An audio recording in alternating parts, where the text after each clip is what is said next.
Bună ziua! Ne bucurăm să fim împreună cu dumneavoastră la târgul Elefant Fest și numele meu este Dan Romașcanu. Locuiesc în Israel de aproape 4 decenii, dar urmăresc viața culturală, literară din România și din Israel. Colaborez la 2 dintre publicațiile online, site-ul Filme și Cărți și revista Literatura de azi a Uniunii Scriitorilor. Am astăzi plăcerea să port un scurt dialog cu doamna Miriam Yahil-Wax, autoarea unei cărți extrem de interesante, apărută recent în România, la editura Corint. Cartea se numește Capitolul Lipsă și are o poveste foarte interesantă și dânsa are și dânsa o biografie foarte interesantă. Voi trece acum pe limba engleză. Hello, good morning, Miriam. Hello, Dan. Good to see you again. Good to see you, and thanks for participating at this dialogue, which is recorded for the Elephant Fest, which is an online event this year, this very special year that we are living through. And it's my pleasure to have you as a guest for the launching in Romania of the printed edition of the book, The Missing Chapter, Capitolul Lipsă, a book which I have read about 3 years ago when it appeared in Hebrew, and which I promoted and desired very much to be published in Romania. Thank you. Thank you. Actually, we meet online. We have never met face to face. Actually, maybe once when at the launching of the book, but I was one of the anonymous people in the hall. You were the star of the evening. The launching book, which was actually took place at the University of Tel Aviv in an auditorium with about 200 people present, a very interesting event. And I know that you are an expert in theater. You are a very public figure in the theater life of Israel. You are also the author of theater and drama books. You are also a translator. Yesterday I learned actually that you translated a full shelf of books from Charles Dickens to John le Carré, who is my preferred thriller author. And let me maybe have you fill in a little more details about yourself. Well, first of all, I want to apologize for not doing this in Romanian. As I said before, my Romanian is that of a 5-year-old, which is the age, about the age that I came from Romania to Israel. But I heard Romanian around me all my life. And my family kept speaking Romanian always. My mother was a great lover of language, and I caught on to it. And at some point, I think I was 14 or 15, I said I wanted to read Romanian. And she gave me a book, strangely enough, of poetry, of Romașcanu. And she said, this will help you read because the rhythm of poetry will make you read correctly. And she was absolutely right. She was absolutely right. Through that, because poetry, you know, it has rhyme and rhythm, and it dictates how you cannot make so many mistakes as you can in prose. So with that book, I learned how to read Romanian, not very well, but well enough to, how shall I say it, să mă descurc. But not very well. I'm not able to read a book in Romanian, but I am able to compare texts in Romanian and English, in Romanian and French, in Romanian and Hebrew. That I can do, but independently I can't. What else? It's true that I was in the theater all my life, but I always wrote. And this book, The Missing Chapter, came out, as it were. It had a very long birth. I was writing bits and pieces of it from my memory, and for years and years. And then when I tried to put them together, I saw that I had huge gaps in between chapters, chronological gaps and gaps of knowledge. I didn't really know what was going on in Romania at the time that my parents were a young couple. So that is, as it were, a long birth, a long start, and then a pause to go into historical research. That's very good point, and actually maybe this kind of triggers my next question, because as a reader of this book, shortly, this is I would say it's a documentary novel combined with a memoir, with a personal memoir. And it's a love story, because you are going back researching the years of your parents, and especially the figure of your father, who died basically shortly, a few days. It's part of the story around the date of your birth. So you never met him. But the book is actually extraordinarily documented, and I will maybe say later a few words about where I perceive the value. But there is a lot of accurate information about the interwar. I lost your voice. Okay. Okay, now. Can you hear me now? Yes. Is it better? Okay. So I was saying that the documentary level seems extremely good. So I was wondering if you can say a few words about how your process of documenting for the book, which I understand took a long time, was spread along a long period, how it happened. Well, I'm not a historian. I mean, I have an academic background. I have a PhD in theater. I have an MA in English literature, but I'm not a historian. So I know in principle how to do research, but I don't know how to do historical research. So my historical research, as it were, was triggered by the few letters and documents of my family that I found in a little suitcase. You can see it up there in the corner. But I didn't know really how to do it. So I would just go, let's say, from the date of a letter of my father. One of the first letters was dated 1929, February 28. I said, well, what happened in Romania at that date? And why did the correspondence between him and my father disappear after that? So once you open the history book, you know what happened on that day. The next day, the American stock market crashed and the whole world went into a terrible economic depression, Romania included. So, you know, this is how I did my research, jumping from information that was personal to looking for what happened at that time in Romania and in the world. And so this is not a systematic historical research, you can see. So as I went along, once you get into a piece of history, it became so fascinating to me what happened in Romania during that time that I read more and more about it. So I wasn't writing for a long period of time because the history was so amazingly interesting to me. I knew nothing about it. I had no knowledge of what was going on in Romanian politics, and certainly not about what was going on with Romanian Jews. I had no idea.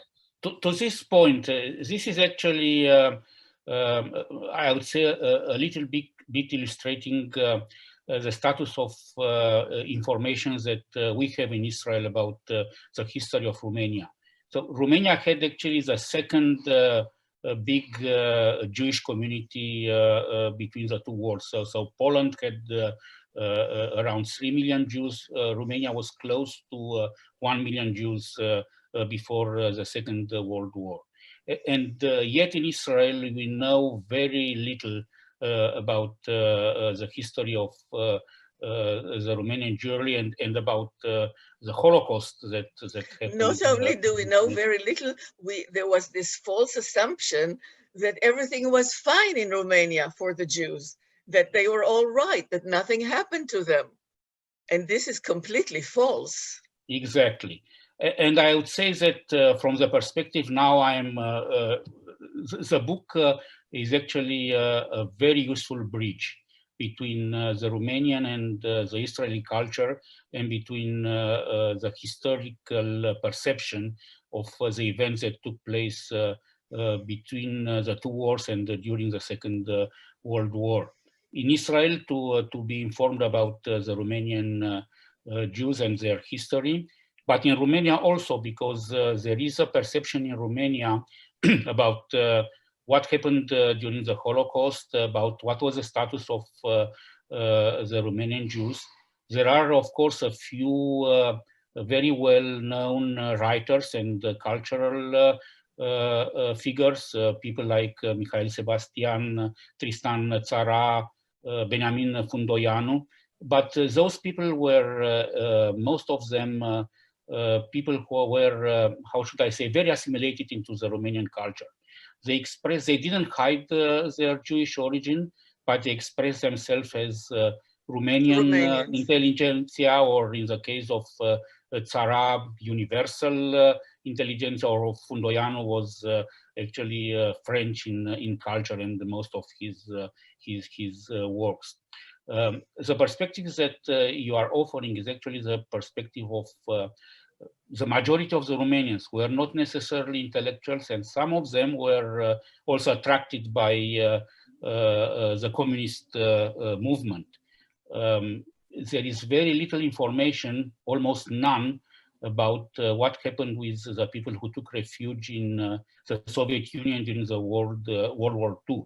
There is one famous novel by Mihail Sadoveanu, Mitra Cocor, which gives a very deformed and propagandistic view of what happened with the Romanian people. Nothing about the Jews. Figures are like your parents, who took refuge in the Soviet Union, came back to be very disappointed about what they found when getting back. Yeah, the big Such dream. biographies are very little known. So maybe you can say a few words about how you perceive that situation and their biographies. Well, the first thing is that when we speak of communism today, we are all very wise with hindsight, because we know what happened and we know that it was a terrible debacle, and not just Stalin, but the whole system, this whole, what I call the greatest experiment of human politics, it failed. It failed shamefully and horribly and murderously. But in the 30s, in the interbellum period, many European writers, philosophers, intelligentsia, the most famous is Jean-Paul Sartre, but he was not the only one. They thought that communism was the answer, that it was the solution to the terrible failures of capitalism as shown at the end of World War I. And my father was, and the young Jews had an additional problem at the time. Not only was Romania as a country failing in terms of politics and economics, they were also discriminated against heavily. And they too took after this, wonderful idea of equality, égalité, fraternité, and socialism. And it was a group of idealists to start with. And what happened to them in Romania, you know better than I, was the same thing that happened in Russia. Once they came to power, it all rotted and was corrupted and terrible. But at the time that my father joined this group, they were underground. They were the resistance. They were those who fought to make Romania better. And it was a pipe dream. It turned out to be a pipe dream.